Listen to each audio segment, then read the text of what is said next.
Hello and welcome again to another episode of One Starfish, where our mission is to help change the world one person or one starfish at a time. As always, make sure to rate, review, subscribe, share. That's how we get the word out about what we do. I'm really excited for our guest today. We're having a great conversation before. Rich and I met quite a while ago in Arte. Yeah. Amazing husband, father, business guy. Just rebranded his company Unfltr. They do video podcasting for founders. She'll get into a little bit about that, but he's been in the personal branding industry for about 6 years, has a couple daughters. Welcome to the show, Rich. Thank you so much for having me. I am honored to be here and we'll try and give as much value as I can, even though I know it's just super conversational, just like we were before. I was like, we might as well be recording now. That's right. That's what I was thinking. That's why we put it on. It's like, well, let's bring this to the listeners. So let's go back to like even before 6 years ago. What were you doing before you got into personal branding? Like, tell us a little bit about like Yes, upbringing slash absolutely. adulthood. So I'm a retired Marine, combat veteran, and I retired a little early in at the 17-year mark. And part of that was because the Marine Corps, I love to say, the Marine Corps does not have a recruiting. So sometimes there's opportunities to retire instead of at 20, you could retire between 15 and 20 years. And I had a seizure not long after I got back from Afghanistan. I was running a half marathon. And as a pilot, they are like, well, you can never fly again. Like we could never take the risk of putting you back in an aircraft because we don't know. Yeah. So then I kind of got some obscure what we call ground jobs, and it turned out to be a blessing. I got to get an MBA from USC during my last couple of years in the Marine Corps, and I retired. And unfortunately, it landed me at Amazon.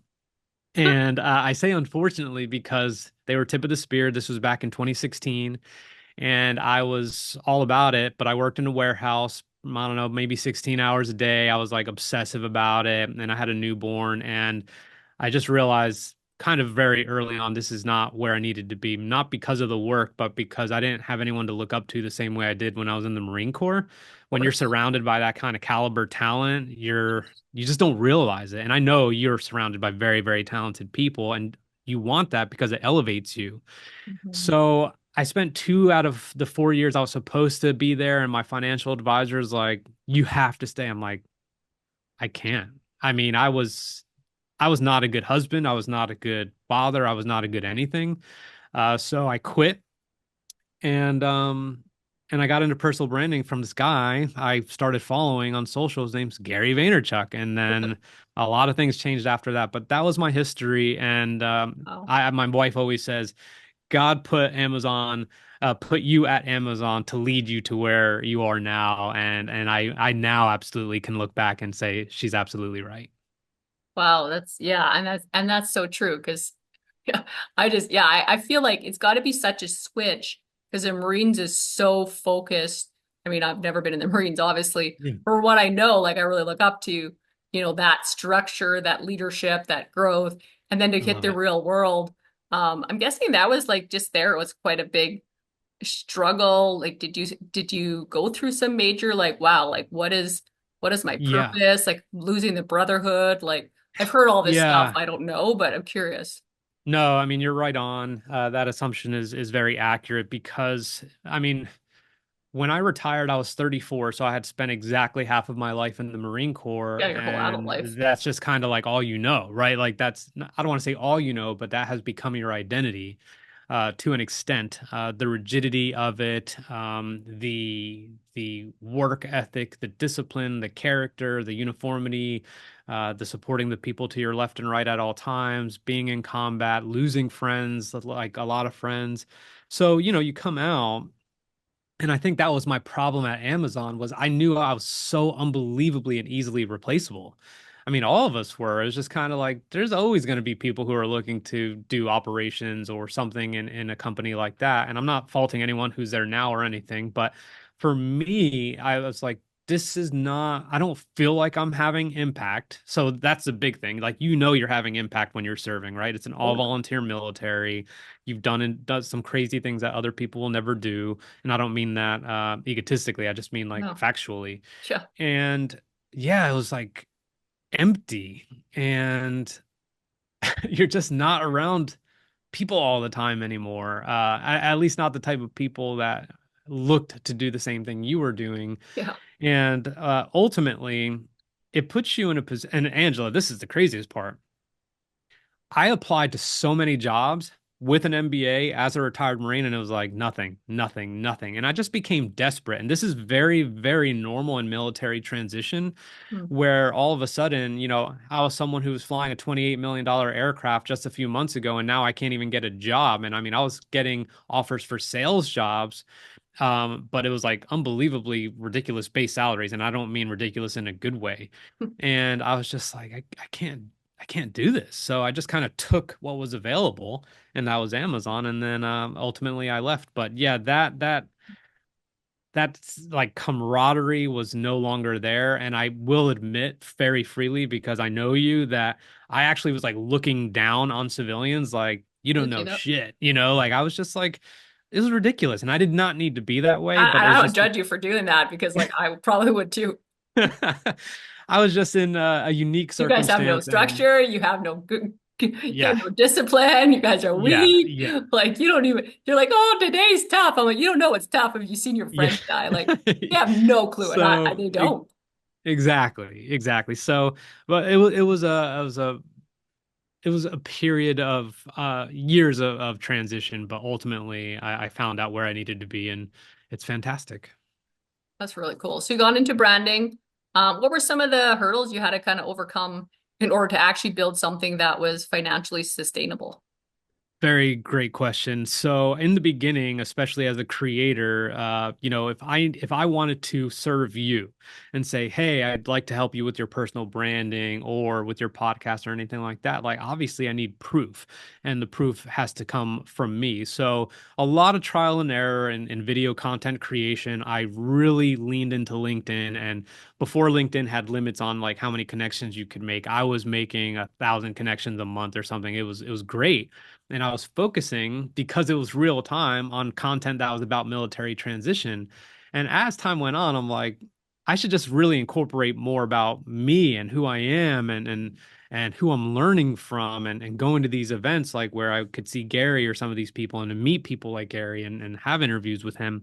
Um, and I would say the hurdles generally are, and they're still the same hurdles for people today, and including myself, is just really trying to show up unflinchingly honest, being authentic, and just really delivering a non-veneer, polished message. And you do a very good job of this. But obviously, this is how I ended up finding, and it's not by accident, people like Andy, people like Ed, who are just who they are. Like, there's nothing, there's no facade going on. Like, that is who they are. Right. And that is the challenge. I think for some people like them, it comes very naturally, but for many people it doesn't. And if you are a founder or a business owner, who are the people I help, you are used to just making sure you show up a very specific way. And what I've learned in the personal branding space is that's not as attractive as you putting out who you actually are, being vulnerable about the things, and never just highlighting all the loss or the wins, but highlighting the losses. Because as you know, a lot of success comes from your failures, not Mhm. the other way around. Like all of it. Yeah. So, so your wife and all this, like obviously you guys had met while you were still in the Marines, and then Yes. you Yes. had a She was in the baby. army and I was in the Marines. Yeah. Oh, okay, she was in the army. Okay, cool. Oh, she spent more time in combat than I did. Well, It was she's bad, nuts. eh? Oh Okay. yes, Makes yes. sense. Makes sense. And then you guys have two little girls now. Oh my gosh, yes. 8 and 5-year-old. I'm a girl dad, and I would never change it for the world. So Yes. as you So built the yes. business and went through some of this, what were some of the things with the family that were, struggles, things that you incorporated to make things easier? I don't know. Like, how did you bring in Yeah. the family and what did you find with the family and the business?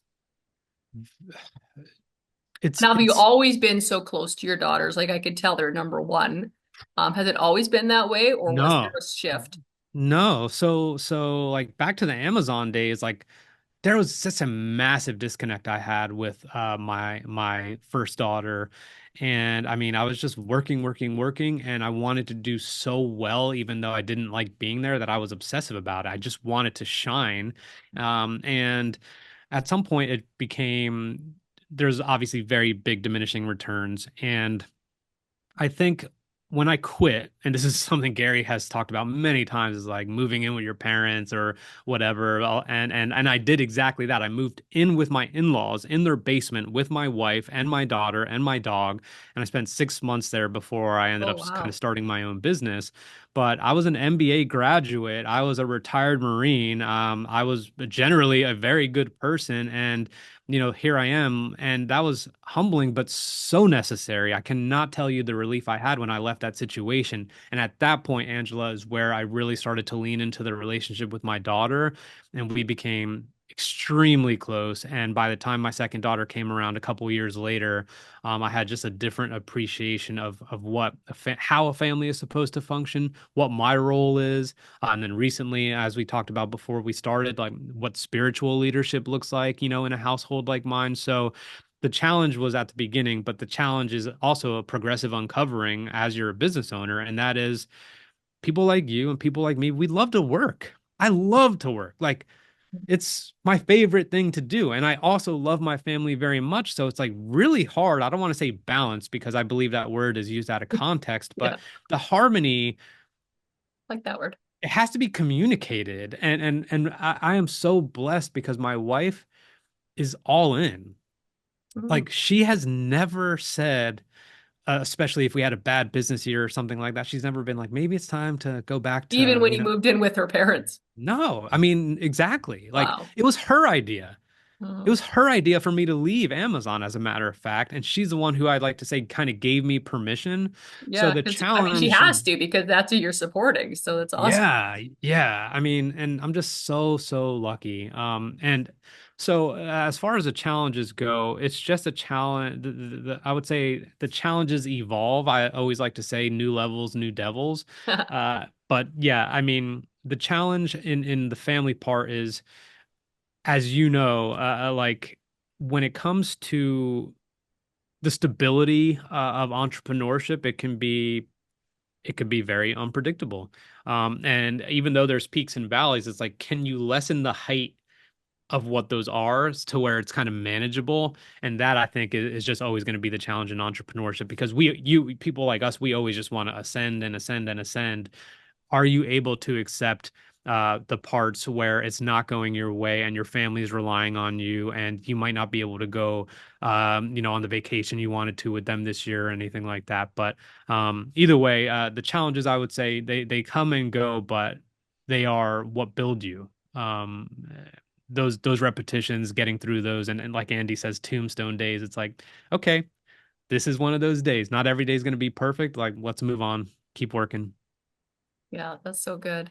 So I know some personal stuff, so let's get into some of that. Yeah, please. Um, you got into sobriety 5 years ago, I believe you said. Yeah, it'll be six So, years in April. Yeah. so tell us a little bit, whatever you want to share about like why was that became a thing that needed to become a thing, and what made you decide to make it a thing, and how was Yeah. the transition? Yeah, it's a very unique transition, and we actually, one of my best friends from the Marine Corps and I are starting a podcast very soon. It's called, I'll say it here. I won't say it anywhere else, but it's called "I'll Quit Tomorrow." He's recently sober. He's 5 months sober, Oh, this is and so we had two very cool. different. He's a girl dad. I mean, like we've known each other for a very long time, but I think we're now at a position where we could actually have impact on others. And the story goes like this, Angela. I was podcasting and I was in love with it. I was in love with it. And I could tell from you, like, you just enjoy the conversations and just meeting new people. Like, sometimes it doesn't need to be guided. Sometimes there doesn't need to be a singular takeaway. Sometimes it's just like hearing, something inspirational and motivational. And I was doing that. And I got in touch. I met an author, and she was based out of Austin, Texas. And I had lived there when I was at Amazon, but now I was in Virginia living in a basement. And I got down there to interview her, and we went to this beautiful hotel that I was familiar with. And the night before, I got in touch with some of my friends who were still at Amazon, and I was drinking. And as I normally do, I drank before we went out to drink, I drank while we were out to drink, and I drank after we were out to drink. And next thing I know, I woke up the next morning and I was just absolutely out of sorts and no condition to conduct a podcast that I had traveled for out of all things, which is insane. And I show up to the hotel about an hour early. I am pounding water. I go to this beautiful cafe that they have there. I have like a sausage, egg, and cheese croissant. I'm eating everything I can because I feel Soak up the the alcohol. yeah, I feel the alcohol oozing out of me, and I'm like, I know I reek. I mean, anytime I used to drink, I could always smell myself, and it was awful. And I'm like, I was just like, how is this gonna happen? She shows up, we have this interview, and she says, this was the best interview I've ever had. And she's like, would you like to go have lunch with my husband and I? I'm like, no. And I got on a plane, I came right home, and I could not believe that I was not exposed during that time. I was waiting for it to happen at any given moment. Wow. And at that moment, Angela, I realized that podcasting and what I was trying to do in my life was far more important than drinking, even though I had tried to quit, so to speak, a million different times. I quit. And from that moment on, I have not had a drop of alcohol. And that is just supernatural and miraculous to me because I grew up in a Hispanic household where we had parties all the time and all my uncles and They aunts were definitely drinking. party. Oh my gosh. I mean, like, there's a lot of reels about it. It's like 4 a.m. It's like, you're still, you're Yeah, at I a, know. I'm here and I'm like, it's 5 a.m. it's Why is the insanity. music still cranked? Don't you guys ever sleep? Exactly. Me. So I had been around it forever. I mean, I was probably drinking when I was like 11, like not drinking, but like Right. having some here and there. So I was able to quit, and that Wow. transition was extremely eye-opening. And in terms of, you know how people talk about, oh, if you go gluten or dairy free, like the clarity you'll get, like all these different things we could do to improve our lives. But I will tell you, not drinking was absolutely and truly what gave me mental clarity because I never had to worry about being foggy ever. Ever. I never had to, and I know you're a person of faith as well, but I never was as subject to as many sinful behaviors, as I was. I mean, everything bad we've ever done in our lives usually probably has alcohol involved in it. And I could say that for a fact for me. So the transition was an absolute blessing. And as time went on and there was like a little bit of momentum, I'm like, wow, it's been 90 days. Wow, it's been 4 months. Wow, it's been 6 months. This is crazy. Then it's just like you just want to keep the streak alive. It's like literally like 75 hard, right? Like you're in it. You're like, I don't want to screw this up. This is amazing. And then I just stopped counting and I'm like, this is it. This is it. So my daughters have never seen me drink. Like becoming going to parties, even going to a couple of my friends' funerals from the Marine Corps and retirements and things like that, like where of course you're going to toast them and all these other things and everyone's going to get wrecked because we're a wreck inside. I didn't. And now it's just, I would say it's one of my biggest strengths is to know that that huge domino that was pushed over means I could do so many other things. And I always try and remember that when I'm having a not so great business day or something like, wait a second, like I've been sober. Like that's huge. Like that's how is that even possible? So it's really impactful in terms of the confidence building that you need in entrepreneurship, especially. One of the things I find, and I'm curious what you found, especially going to marine things and all the things you went to. I quit drinking in 2018, Amazing. and for health originally, Yeah. and now it just is. But Yeah. like I was amazed, and I'm still amazed now how many people push you to drink. Hmm. Did you find that to be a thing? Like I find it to be I find like sobriety is so I have people struggling with this. This is why I'm really passionate about it because Yeah. it's a very hard thing, it seems like, to overcome. I mean, drugs, yeah, I can probably overcome them. Drinking is just tough because it's so not even just socially acceptable, it's socially pushed. Yes. And I I mean, think it's a huge problem in our society. I do too, and I think what you notice when you stop drinking, and I'm sure you've seen it as well, is how prevalent it is in advertisements and billboards and this and that and commercials. I'm like, I don't need to see another Modelo commercial. I don't need to see a Corona, the Corona Christmas commercials. Like, of course, it's just like it gives you the sense that you will relax more if you just have a beer in your hand or you have that great old whiskey or whatever it is. And I think it's total BS. Um, Fortunately, and this is unique maybe in my situation, but at least the people around me never pushed it. I never, especially my Marine buddies, no one ever said like, "Dude, you're not gonna have a drink," or Really? maybe they did, and I was like, "Oh, I'm good." I kind of stopped. Like they were never like, "Come on, Rich," like, "Dude, come on," Really? like, I That's and impressive. and I'm starting to find out, yeah, that's more That that's shows me that's some of an the quality of your anomaly. Marine friends. I really respect them for that. Oh yeah, me too.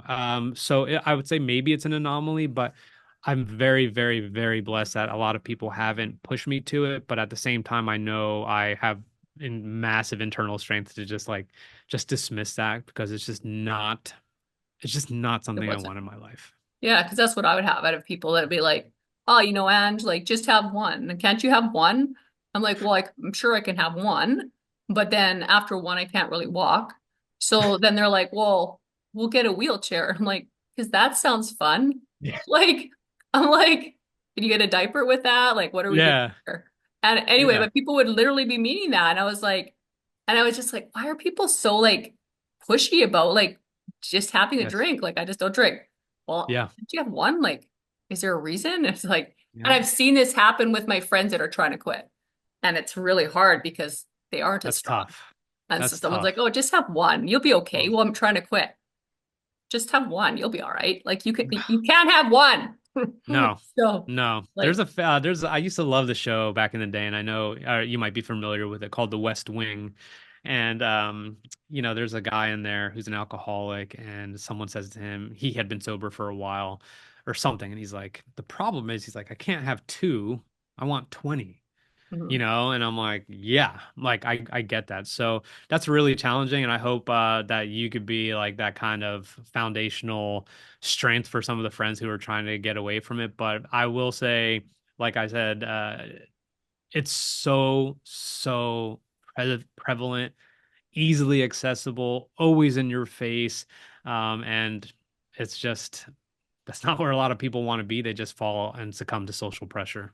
exactly. And if you're in Mexico, they give it away to you at the restaurant. So Yes. Yeah. that Oh, tilt your head back and just pour tequila just down your throat and for think it's a yeah, they're really like, well, cool give me this thing. tequila. I'm like, no. Can you give me like some shrimp? Shrimp would be great. Yeah. Yeah, Free exactly. shrimp. Free shrimp would be great. Anyway, that's awesome. And then another big switch that you had is you came to faith a couple of Yes. years ago. Tell us a little bit Yes. about what introduced you to God. Well, one of my very first friend who passed away in the Marine Corps, I wear his bracelet. I will never take it off. That was back in 2011, and when he passed, I was like extraordinarily afflicted by it. And we were in training together, so it's not like we were lifelong friends. But when he passed, I didn't know this, but he was a very big man of faith. And I mean, this might sound ridiculous, but like he was a virgin. And this dude was an attractive guy. I know women were all over him all the time. And I found out so many things about him after he passed, like something like that he was a cancer survivor. I'm like, what? Like all these different things that he once was in a gymnasium and convinced like 50 people to give their lives to Jesus and just be saved, and all these things kept coming out. Wow. And I was fascinated back then, but some of the people I met at his funeral were friends of his sisters. Somehow, some way, years and years later, Angela, I end up here in Wilmington, North Carolina, and that's where some of those people are. And we reconnected, and we had this connection because of Ryan. And they invited us to church. And my wife and I, after leaving her, the Army, and the Marine Corps for me, we never really found a place that we were kind of comfortable with, and we just were like here and there, just I would say not really taking it seriously or seeking a relationship with God. So we ended up going to this church, and I was like, I don't dig the music. I don't dig the words. The message is okay. Then I went again. And I was like, okay. And then the pastor always says at the end of his message, he goes, what is God saying to you right now? And he encourages you, if you want to take the next step, raise your hand. Everyone's heads are bowed. And I just felt compelled and I did it. And that was the beginning, I would say. And then I'm not sure if you're familiar with the show The Chosen, but I started watching that because it was pretty new. And there's this portion in it where Mary Magdalene is hosting a Sabbath dinner, and Jesus had, rid her of some evil spirits, and he shows up at her door, and she never was able to find him after he did that for her. And she opened the door, and he stares at her, and I was watching this, and I was like, the faucets were turned on, and I was just like crying, and I was like overcome. I was like, what is happening right now? And I felt seen at that moment. And then that's when everything really changed for me.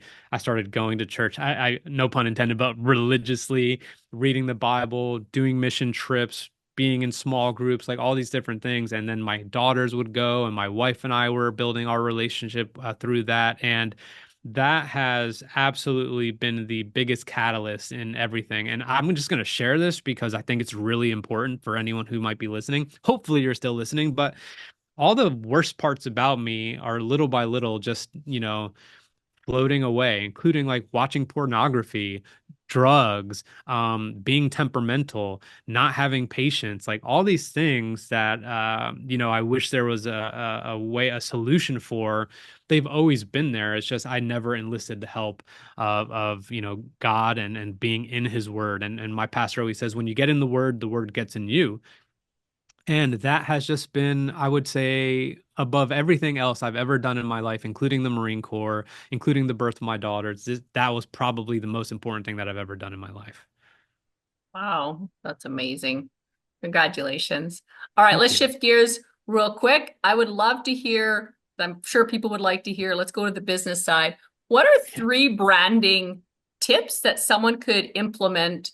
They're like personal branding, that sounds great, to really Yeah. start to build a personal brand. You talked about authenticity, basically Yeah. be yourself. What Yeah. are a couple tips that you would give someone to really build a personal brand?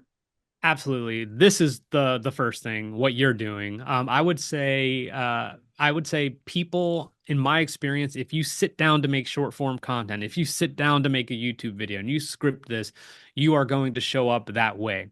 If you are able to extend yourself and have conversations with other people about something you're passionate about in a podcast form, I have found, and I'm not doing this to like encourage people to do, enlist in some of the things that I actually do as a service, but you show up so much more you when there's not a minute timeline or a 30 seconds that you need to do for short form to get people's attention with the hook and the call to action and the takeaway and all that other stuff. When you are able to kind of just be in long form content, but as yourself, you will find yourself just getting more and more comfortable, whether it's you recording just individually or you having a guest like you and I are doing right now. I have found that that has been much, much easier than being like, I'm going to post a YouTube video every day.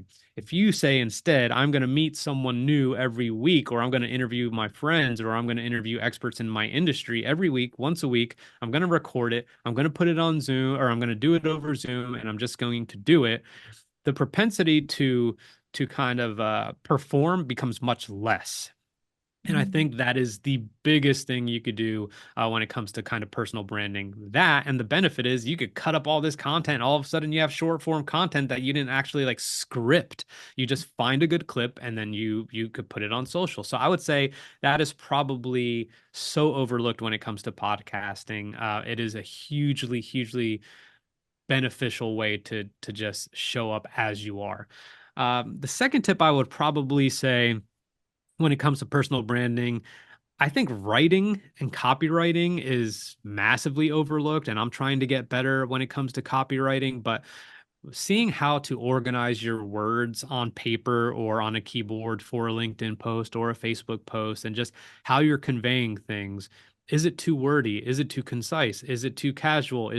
What is someone getting from it? Because if you start one of those posts with the end in mind, then you're probably going to learn a lot of things along the way in terms of copywriting. And look, you have to meet your audience where they are. Some people might not want to watch a podcast or listen to a podcast or anything like that. Some people that you know prefer to read. So, can you incorporate that skill, which is a hard skill? Copyright, even with ChatGPT, it's still hard. ChatGPT is an intern, a very good intern, but you still have to be able to convey your thoughts in an articulate way.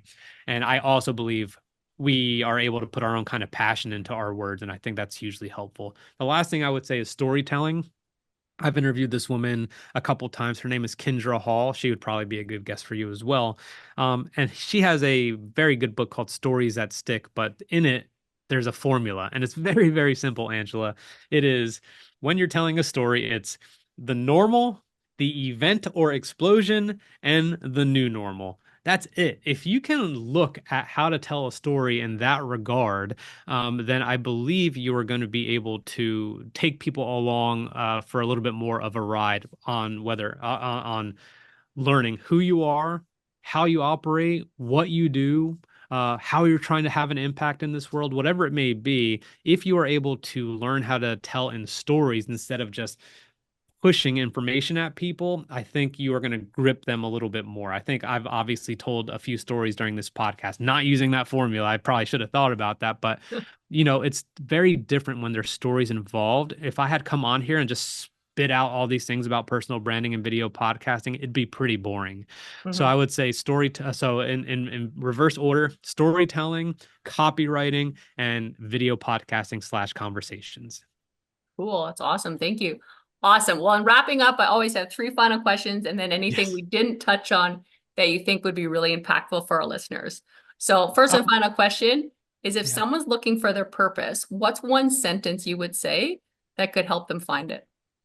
If What is something that exists in your life right now that's not family, but something that you actually do, that if someone took that away from you, you feel like your life would be over? What is that thing? And this is not sports or something, by the way, like, oh, I love watching football on Sundays. Like, no, no, no, you'll be okay. But what is it? And for me, like, for example, it's creating, and creating could take on a lot of different forms. But if I wasn't able to create, that would debilitate me Hmm, hugely. So I do that. I do that, and I help other people do that. So I would say that's what I would say. cool. Second one, what's a favorite quote and why? That God feeds the birds, but he doesn't drop worms in the nest. Well, I There's like that going to one. be many, many, many blessings along the course of your life, but that does not mean that there's not work that needs to be put in order to achieve some of those things. And there will always be battles along with the blessings. And as long as you know that, you'll be okay. I like that one. Doesn't drop worms in the nest. That's so true. Third one, what's a one word or sentence you want on your gravestone? Never settle. Hmm. I mean, I'm obsessed with just becoming a better person, a better Christian, a better, worker. I mean, all of it, better leader.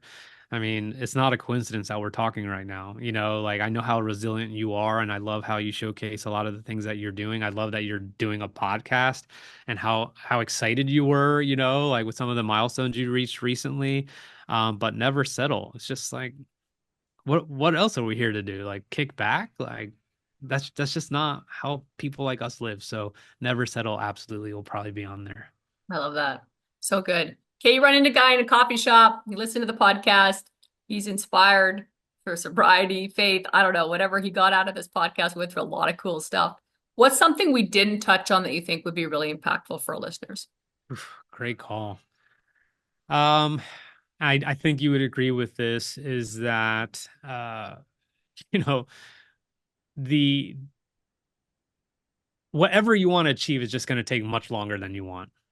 That's just the way it is. And that's something I have not been super comfortable with. And as I go into the 6 year of business, I know that there might be another 4 years before I actually hit my stride. And as someone I mean, you're in your 40s too, younger 40s, like, I'm like, wait a second, I don't want to be this age when it finally clicks. But I'm like, but won't I be happy that it clicks? So everything's just going to take longer than you want. And as long as you know that, I think life becomes more enjoyable. Yeah, That's just how enjoy I the feel, journey. No, it might take longer. That's a good one. for sure. Um, Guys, make sure to rate, review, subscribe, share. As always, let's go out there. If we can change one life or one starfish at a time, together, we can change the world. Thank you so much for being on, Rich. Angela, thank you.